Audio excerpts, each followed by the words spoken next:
HR people are thieves. I don't know. How true is it? The problem is not thieving as such, but the problem starts with not investing enough into the HR system. Wow, okay. That is the problem. That is what is causing those HR people to be labeled thieves. Because at the end of the day, they want to please D, because D brought 4 crates and they got maybe $20. So to say DCX didn't yield anything, you have got 2 chips. Meet Tawanda Chinamo, a recent university graduate who has taken a bold step into the world of poultry farming. While his academic background may differ greatly from his current endeavor, Tawanda is proving that it's never too late to follow your dreams and explore new opportunities. Join us as we delve into Tawanda's journey, his experience in the poultry industry, and the valuable lessons he has learned along the way. Whether you are considering a career change or simply interested in agriculture, Tawanda's story is sure to inspire you. Welcome farmers, welcome viewers. It's a boy Vincent Mzenga. Welcome to another episode of our poultry farming interviews. Today I'm in Norton and I'm with Mr. CEO, right? So these are the CEO. Welcome to the channel. Yeah, thank you so much. Okay, you can introduce yourself. My name is Tawanda, popularly known as CEO. Or for interest sake, maybe people would want to know Tawanda who, Tawanda Chinamo, or Tawanda Mo. Tawanda Mo is on my ID. Okay, for interest sake, but I use Chinamo mostly. Yeah. That's good. So a lot of people would be interested in knowing when did you start poultry farming? Poultry farming I started physically here. Not here as such, but physically I started poultry farming end of 2019. Yeah, end of 2019. So I just love to say I started 2020. So now I'm 5 years old in the poultry industry. But within me, the poultry thing, like keeping chickens, taking care of them, seeing them doing what they do, I always been like that since from the young age. Okay, so what inspired you to start a poultry farming, and also what breeds do you have? What breeds do you specialize in when it comes to poultry farming? Okay, what inspired me to start poultry farming is I'm always conscious and careful about contributing to food security of our country, Zimbabwe. I know that there is actually a huge gap of people who go to bed without nutritious food. So this then brings in the idea and the issue of malnutrition. You can have food, but not balanced food. Okay. So by keeping chickens in particular, I have actually made a very right choice and a very good choice, a well-informed choice, because chickens are a lean protein and they can produce also eggs, which are also lean protein, and I can actually make them available at an affordable cost to everybody, so that everybody can go to bed eating a balanced diet. Then what was another question, right? Which breeds do you specialize? Okay, other breeds, the breeds that I keep here, I keep the Portugal, the South African breed, black and white Australops from Australia, then Rhode Island Red. Those breeds, they are heritage breeds, which means they have got a heritage value from where they were created. So for me to actually fulfill the goal that I said that I want to contribute to food security, these ones are actually the right machines that I've chosen. Wow. Okay, that's good. That's good. Also, you are keeping those breeds, right? Yeah. Due to his experiences with disappointments from commercial hatcheries, Tawanda made the strategic decision to invest in his own incubators. This choice allows him greater control over the hatching process and the ability to assure higher quality standards in his poultry farming operations. And also I'm seeing you do have incubators. Yeah. So you do all the process by yourself. Yes. You know, it's funny why I have done what I've done. Like, for example, I love what I call good suffering. Okay. Yeah, it actually made me who I am today, having these machines. It was a long journey. It was actually a result of a disappointment. Wow. I used to be cheated by those people. Those hatchery people. Own hatcheries. Okay. So I ended up seeing that, but I'm capable of actually owning my own incubators and actually operate my own hatchery. Wow. So that's why I ended up buying these incubators to actually make the process easier and more efficient. Because if I collect eggs from the breeders that I have, there is no long distance involved, shaking whatsoever. I can actually bring my eggs, put them into my incubators while they are still fresh and in original state. Amashona ndo brown. Iri large frame. Ne frame wombe ndakaselect that's great.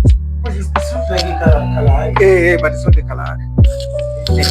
Then we have got matebele. If you invest in good machines and actually invest in power, it means you are now reliable, you are now viable. So you don't actually fight with anyone saying you actually took my chicks or stuff like that. You tell them that I have got everything that I need.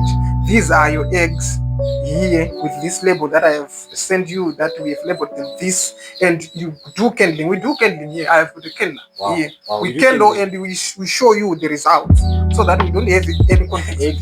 But the machines that I used to go to the hatcheries, they didn't have even a backup. They didn't have even a candler. So how can I believe that they are not stealing from me? You can't even see whether the eggs are featured. Nothing. Wow. They just have an incubator and they rely on Cesa, and you know how disappointing Cesa is.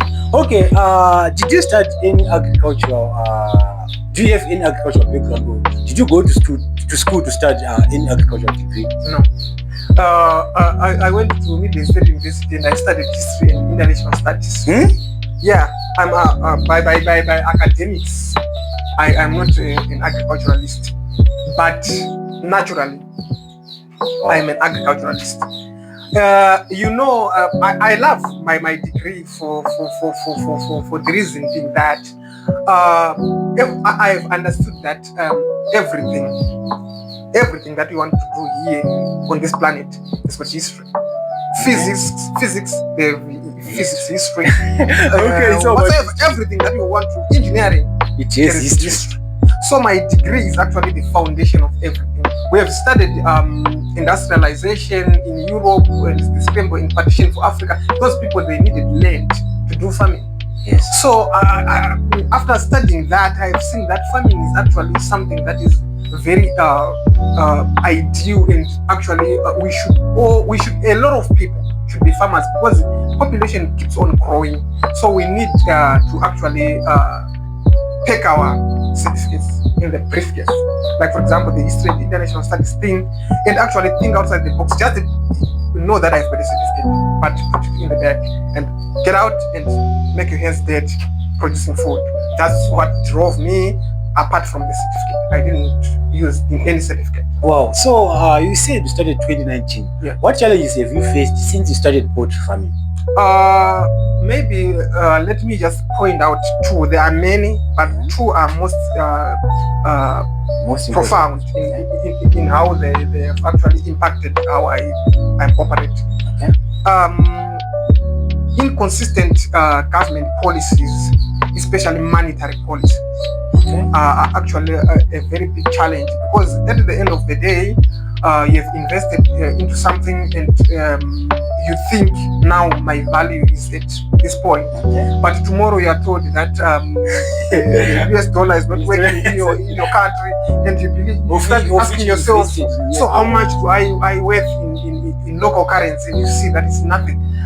And so the inconsistency in terms of policing and the economic volatilities affected by those policies is actually a very disturbing challenge.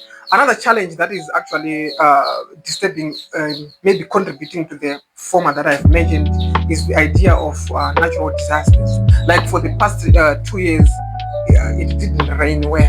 So in terms of feed for our chickens, it's been a very big problem, because relying on buying commercially produced feed, which was actually cheaper when we started, but now it's too expensive.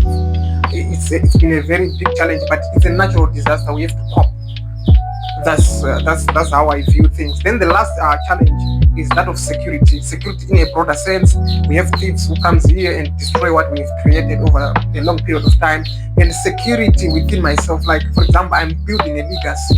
I want generations to benefit from what I'm doing. So I constantly ask myself critical questions, like for example, am I the right person to do what I'm doing? Am I gonna actually create a lasting legacy that I'm actually longing to create? That will benefit future generations to come. Then those the answers to those questions, I'm still searching for that. But I believe that I'm the right person. That's why I work on it. Okay, so have you ever had the challenge of thieves? Yeah. Yeah. When was that? How did you say last year on 14th February 2024, I lost all the breeding stock that I had for the black Australops. And imagine, I got these chickens from South Africa and I've been working for those on those chickens, trying to perfect as a breeder, but I lost what I've been working for years in a single night. Oh, it's so painful. I'm sorry about that. But so you need to invest in security, right? I've done that. So you improved. I've improved. I think I forgot to mention when you asked me about challenges. Yes. Challenges for me are part of the journey. There is no success without challenges. Yes, yeah. So I actually take everything that happens to me as a which seems to be a disadvantage to actually give me energy and fuel to propel forward. So I have invested in security. I've got a very vicious dog, a Rottweiler here, and I have put some lights here for lighting. And I'm also going to invest in cameras, and I'm improving my security day and night. Wow. Yeah, That's good. So, what advice would you give to someone who wants to venture into poultry farming? Poultry farming is a very interesting business to be actually part of.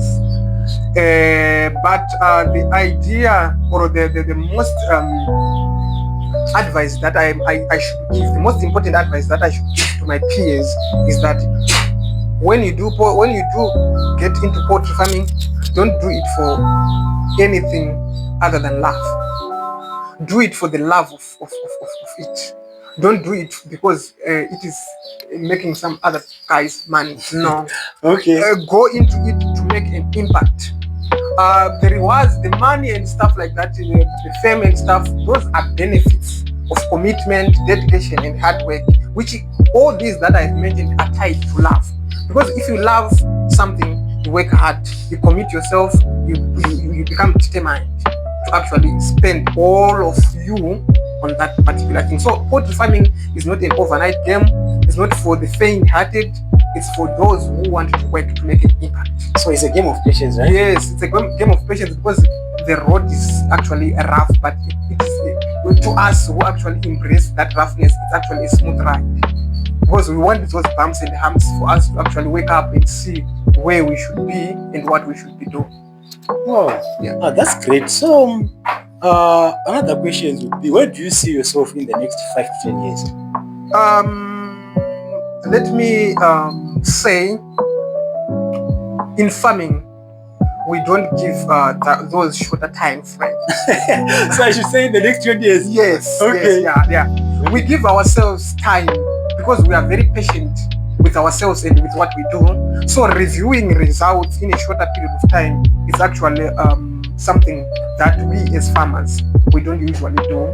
I think that the minimum that I can actually peg myself to review is 10 years. From 10 years. Yeah, from 10 years, then I get another 10 years to review and actually improve. Because I invest today, like last year, we didn't have rain because of El Nino drought. I put a lot of money into planting and I lost everything. I didn't even harvest a bag of maize, just like everybody else out there. But because of that, I don't give up because I know that I'm very patient with what I'm doing in myself. It's a long-term investment and I know I can try again. This year, I've got a lot of maize that I'm thinking of where can I put this whole a lot of maize. Yes. Okay. So considering the HR side now, you do own your own HR, right? Yes. You do hatch your own eggs, right? Yes. what advice would you give to someone who wants to invest in these incubators? It is very tricky to just buy a machine. Okay. It is very important to start by actually learning the skills from those that are actually doing better in the industry of hatching. Okay. For example, if you come here, we teach you how to actually identify a very good machine, what a very good machine should have, because of the experience, because we have learned the hard way, and after learning the hard way, it becomes a skill that we had within ourselves. So a very good machine should be actually that machine which can be able to do regulation of temperature, humidity, and everything properly without you interfering with it. Okay. That is the first thing. Yes, without yes. Then a machine that can be able to actually do the job without you worried about anything. It's cold, it's hot, it's whatsoever. It should actually operate in whatever circumstance. Then another thing is, don't invest into the machines without due consideration of what to use in order to power the machines. So you need a backup. Yes. Yeah. So the backup should actually be very proportional to the size of the machine that we have. There is a relationship between the backup size and the machine, because you can actually put a backup which actually operate maybe for 2 hours, and you actually need to recharge the battery. You are not doing anything for itself. Yeah. You actually need a backup which is strong and actually sustainable in terms of making these machines, because they should not actually switch off. Wow. 24/7 till you have this. They should be running. Oh, okay. Yeah. So lastly, would you encourage someone to do fawn farming? That question is very critical, and I should actually let people know. Just fawn farming, 100% fawn farming. Yes. If you didn't actually have a prior investment into systems, cannot work for anybody. You need actually to invest into the systems. Okay, you need to implement strong systems so that you can actually monitor from afar, like strong surveillance system, cameras, alarms, and stuff, to actually identify if it's a chicken. You are in Dubai, and you can actually see that the chicken is not feeling well in Dubai. This is my Rhode Island. Yes, my Rhode Island. That chicken is not feeling well. Then you can actually alert the person on the ground and say, attend to that chicken. I'm seeing it's not feeling well. Why are you feeding this time? You see, because we have invested in the system. But just having someone on the ground and you buy him a phone and say, how are the chickens? They will tell you that the chickens are fine. They are fine. And you'll be told that we have harvested a crate of eggs, while they have harvested 2, but they are telling you that they have harvested 1. So you are losing day in, day out. So you need to actually put systems in place first, then you actually monitor through cell phone farming or remote farming, whatever you want to call it. But actually a very good solution, which is not expensive to farmers, is to actually leverage off partnerships. Like for example, there is D already in poultry industry, in his hands-on on a daily basis on his project. Why can't those that are outside or far from home get into terms with D, put some money or whatsoever, what is needed in this dream to actually come true? Because partnership, there should not be just partnership, but there should be partnership of mutual understanding, and those partnerships should be of shared vision and goals. Sure, I was about to ask you, do you really believe in partnerships? Yes, I believe in partnership, but not just partnerships. But imagine you and me getting to do something. We already moving in the same direction. Yeah, we are going in the same direction. So it is very easy to know what we want and what we don't want, and we actually do the right thing. We know that these things, they just need us to be serious. We need to be on the ground, so we will be on the ground working.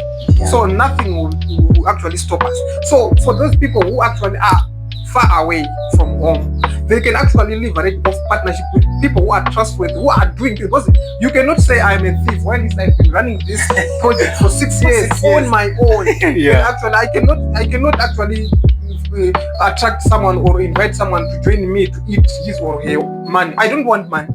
I want to partner with someone who is going where I go. Yes, You see what I'm saying? That's why I'm not. I don't call for partnerships. You can actually propose for a partnership, and I can actually tell you the terms, because I know at the end of the day I need to actually analyze you to see if you have all the patience, resilience that is needed. Because I will be asking you to wake up maybe at 12 to actually discuss some things because I'm on the ground. Yes. Will you be able to do that? Yes. Yeah. So we need to make some commitments and have partnerships. That is the easiest way. Kukus from South Africa. This is the original breed. For those who know a poached kuku, they know that it was created in South Africa to be well adaptable and productive in Southern African climatic conditions. This is a product of us Southern African people. We are proud of actually have created this through the minds of Chris Marais and others.